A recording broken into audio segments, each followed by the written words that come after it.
नमस्कार BPL news में आप सभी दोस्तों का एक बार फिर से बहुत बहुत स्वागत है। दोस्तों आज हो गया है दिन भर की एक बड़ी खबर निकल के आ रही है कि करके जानेंगे। दरअसल आपको बता दें कि अखिलेश यादव ने एक बार फिर से योगी सरकार पर भोला हमला। यूपी में कानून व्यवस्था पूरी तरीके से फेल हो चुकी है। दरअसल यूपी में दो हत्याओं से पूरी तरीके से लखनऊ गूंजने के बाद अखिलेश ने बोला हमला। तो अगली बड़ी खबर जानेंगे जहाँ पर कोरोना महामारी के बीच एनपीआर और जनगणना पर लगी रोक। जी हाँ, ये भी आपको बताएंगे। और इस बीच कांग्रेस पार्टी में अंतर्कलह के बीच राहुल गांधी ने किया बड़ा ऐलान है। गुलाम नबी आज़ाद समेत तमाम बागी नेताओं से बातचीत करने का ऐलान किया। और इस बीच बड़ी अपडेट निकल के आ रही है। सुशांत सुसाइड केस में कांग्रेस नेता का बड़ा दावा। बोले संदीप सिंह जो सुशांत सुसाइड में मुख्य आरोपी है, बचा रही है बीजेपी। गुजरात सरकार के बीच हुई है उसके साथ करोड़ों की डील।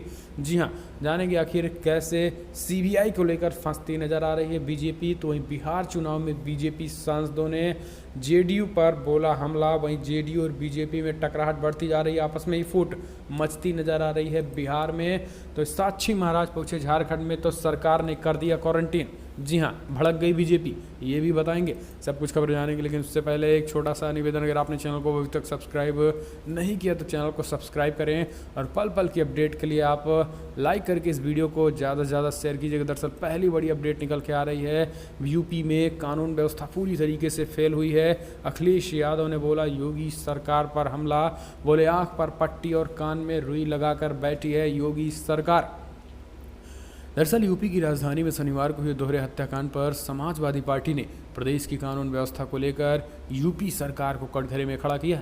समाजवादी पार्टी के प्रमुख अखिलेश यादव ने शनिवार को किए गए एक ट्वीट में कहा है कि जब अपराध प्रदेश की राजधानी लखनऊ के तथाकथित सर्वाधिक सुरक्षित व महत्वपूर्ण इलाके गौतमपल्ली में डबल मर्डर के दोहरे धमाके के साथ प्रवेश कर गया, तो अब तो प्रदेश की जनता बच्चों को कहानी सुना रहे हैं। कुछ समय पहले ही की बात है कि अपने प्रदेश में कानून व्यवस्था हुआ करती थी। तो आप समझ सकते हैं अखिलेश यादव ने ऐसा तंज भरा योगी सरकार पर हमला बोला है। आपको बता दें कि जो सुशासन की बात योगी सरकार करते थे और कहते थे कि अपराधी यूपी छोड़कर चले जाएंगे, फिलहाल ऐसा होता दिख नहीं रहा है। यही कारण है कि विपक्षी पार्टी एक बार फिर से योगी सरकार पर हमलावर है। तो दोस्तों आप कमेंट के माध्यम से अपनी राय देना ना भूले। यूपी में कानून व्यवस्था फेल या फिर पास। हम चलते हैं अगली अपडेट। कोरोना महामारी के कारण एनपीआर और जनगणना पर लगी रोक। जी हाँ, कोरोना महामारी के कारण इस साल राष्ट्रीय जनसंख्या रजिस्टर्ड एनपीआर को अपडेट करने और जनगणना 2021 के पहले चरण की कवायद को स्थगित कर दिया गया है। इससे एक साल की देरी हो सकती है, इसलिए क्योंकि देश में कोरोना के मामले लगातार बढ़ रहे हैं। आपको बता दें कि भारतीय जनगणना दुनिया के सबसे बड़े प्रशासनिक और सांख्यिकी अभ्यासों में से एक है। जनगणना में 30 लाख से अधिक अधिकारी प्रत्येक देश के अलग अलग गाँव में प्रत्येक घर का दौरा करते हैं। इस मामले में एक वरिष्ठ अधिकारी ने समाचार एजेंसी पीटीआई को बताया है कि जनगणना को अभी करना उतना आवश्यक नहीं है। इसमें भले ही एक साल की देरी हो, इसमें कोई नुकसान नहीं होगा। अधिकारी ने कहा है कि जनगणना 2021 से पहले चरण और एनपीआर अपडेट होने पर कोई अंतिम निर्णय नहीं लिया गया है, लेकिन ये लगभग तय है कि 2020 में कोरोना के बढ़ते मामलों के कारण नहीं होगा।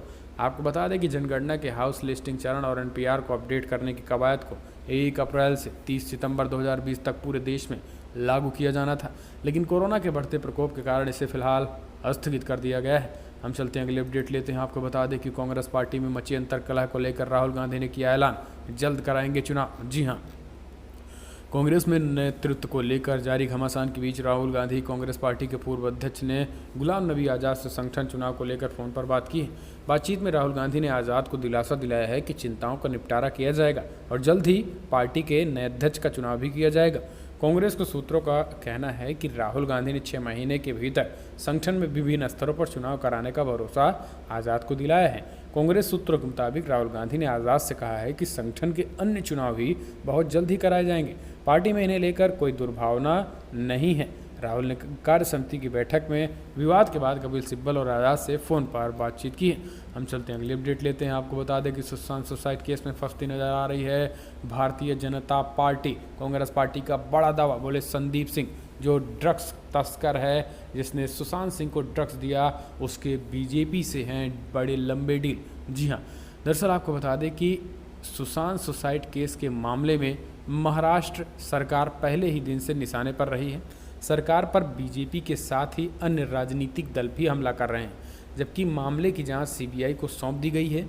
इसकी जांच सीबीआई की टीम कर रही है, लेकिन अब एक के बाद एक नया खुलासा हो रहा है। दरअसल कांग्रेस पार्टी महाराष्ट्र सरकार में संबंधित है। इसके साथ ही उन्होंने कांग्रेस पार्टी ने बड़ा खुलासा किया। उन्होंने कहा है कि सीबीआई जांच केवल और केवल बीजेपी से जुड़े लोगों को बचाने के लिए किया गया है। आपको बता दें कि मुंबई पुलिस में उनका कहना है कि मुंबई पुलिस के रडार में वो संदीप सिंह था, जो ड्रग्स तस्कर था और जिसने सुशांत को ड्रग्स दिए थे, और इसी वजह से अब वो शिकंजे में था। उन्हीं को बचाने के लिए बीजेपी सीबीआई की जांच कराई। दरअसल उनका कहना है कि संदीप सिंह फिलहाल प्रधानमंत्री मोदी की बायोपिक की जो मूवी बनी थी उसमें प्रोड्यूस किया था, और इसी वजह से फिलहाल संदीप सिंह बचा रहे, इस वजह से सीबीआई जांच कराई जा रही है। इस तरीके से गंभीर आरोप कांग्रेस पार्टी ने लगाए हैं। हम चलते हैं अगली अपडेट। बिहार चुनाव को लेकर बीजेपी सांसदों के सीट बंटवारे के फॉर्मूले के बाद सियासत तेज, जेडीयू ने भी पलटवार किया। दरअसल बिहार में बीजेपी और जेडीयू में सब कुछ ठीक नहीं दिख रही है। बिहार चुनाव से पहले एक बार फिर से बीजेपी बड़े भाई की भूमिका निभाने की बात कह रही है। दरअसल आपको बता दें कि कल भारतीय जनता पार्टी के राष्ट्रीय अध्यक्ष जेपी नड्डा के साथ बिहार के सभी बीजेपी के सांसदों के साथ बैठक हुई। इस बैठक में बीजेपी के सांसदों ने बैठक से निकलते ही बड़ा ऐलान किया। उन्होंने कहा है कि फिलहाल बिहार का चुनाव प्रधानमंत्री मोदी के नेतृत्व और पीएम मोदी के चेहरे पर लड़ा जाएगा, इसलिए बिहार में बीजेपी बड़े भाई की भूमिका में रहेगी। जबकि अगर बात करें हम जेडीयू की, तो नीतीश कुमार की पार्टी छोटे भाई की भूमिका में रहेगी और उनसे हमसे कम सीटें भी हो पाएंगे, जिसके बाद तो मानो जेडीयू को भड़कना तय ही था। जेडीयू के नेता भी भड़क गए और बीजेपी पर हमलावर हो गए। ऐसे में कहीं ना कहीं सीट बंटवारे को लेकर बीजेपी और जेडीयू में टकराहट मचती नजर आ रही है। हम चलते हैं अगली अपडेट। साक्षी महाराज को क्वारंटीन करने पर भड़क गई बीजेपी। दरअसल बीजेपी के सांसद पहुंचे थे झारखंड में और झारखंड सरकार ने उठा के कर दिया 14 दिन का क्वारंटीन। भड़क गए भाजपाई। बीजेपी सांसद साक्षी महाराज झारखंड पहुंचे थे, जहां पर झारखंड की प्रशासन ने उनको 14 दिन के लिए क्वारंटीन कर दिया। अब बीजेपी आक्रामक हो गई। झारखंड बीजेपी के प्रदेश अध्यक्ष और सांसद दीपक प्रकाश ने इस मामले को लेकर राज्य सरकार पर बड़ा हमला बोला। उन्होंने कहा कि हेमंत सरकार नियमों के अनुपालन में दोहरा चरित्र अपना रही है, वहीं प्रशासन भी कठपुतली बना हुआ है।